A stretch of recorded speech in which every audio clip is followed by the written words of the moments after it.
ప్రజల second hand TV రద్దని శబ్దం ఎంత హింసరా.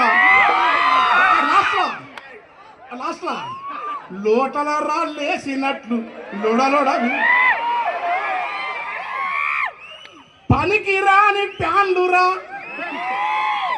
పాత సీడీ ప్లేయర్లను, పాత కంప్యూటర్లను బాగు చేసటోని బతుకు బలచిత్రంగా ఉన్నది.